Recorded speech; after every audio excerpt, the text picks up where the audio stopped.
ગુજરાત સરકારે એક મોટો નિર્ણય કર્યો છે. ગુજરાત સરકારે હવે 28 વર્ષ બાદ સરકારી ડ્રાઈવર અને પટ્ટાવાળાના ગણવેશમાં ફેરફાર કર્યો છે.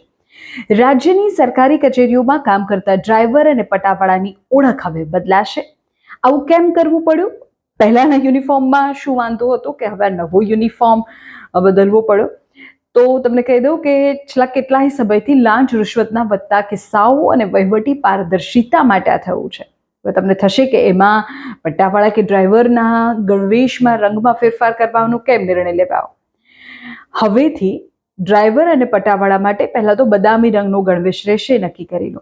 પણ છેલ્લા કેટલાય સમયથી મોટાભાગના આવા કિસ્સાઓમાં ડ્રાઈવર કે પટ્ટાવાળાના હાથે લાંચ લેવા આપવાના કિસ્સાઓ બનતા હોય તેવું ધ્યાને આવતા નિર્ણય લેવાયો છે. કાટા બદામી રંગનું પેન્ટ અને આછા બદામી રંગનો હવે શર્ટ રહેશે. છેલ્લા 28 વર્ષથી માર્ચ 1996ના ઠરાવ મુજબ સ્ટીલ ગ્રે કલરનું પેન્ટ અને લાઇટ ગ્રે રંગનું શર્ટ અમલમાં હતો. ભાવનગરમાં એક આઈએએસ અધિકારી વતી ડ્રાઈવરે 10 લાખનો વહીવટ કર્યો અને આ કિસ્સો પ્રકાશમાં આવ્યા બાદ સરકાર જાગી. એસીબીના ડેટા મુજબ મોટાભાગના કિસ્સાઓમાં સાહેબો વતી ડ્રાઈવર કે પટ્ટાવાળા લાંચ લેતા ઝડપાય છે.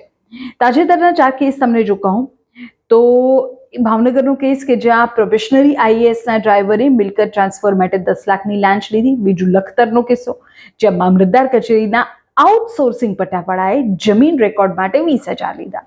ત્રીજો તો ગાંધીનગર પાટનગરનો કિસ્સો છે કે જ્યાં કલેક્ટર કચેરીના નિવૃત્ત પટ્ટાવાળાએ પ્રોપર્ટી કાર્ડ માટે 4.5 લાખ માંગ્યા.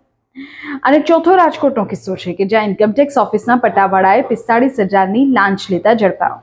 સરકારનું કહેવું છે કે જો ગણવેશ બદલાશે તો કર્મચારીઓની ઓળખ સુનિશ્ચિત થશે. ખાનગી કે આઉટસોર્સિંગ કર્મચારીઓ દ્વારા ગેરકાયદે વહીવટો પર લગામ લગાવી શકાશે. આ અંગેનો સત્તાવાર આદેશ પણ ગઈકાલે જાહેર થઈ ગયો.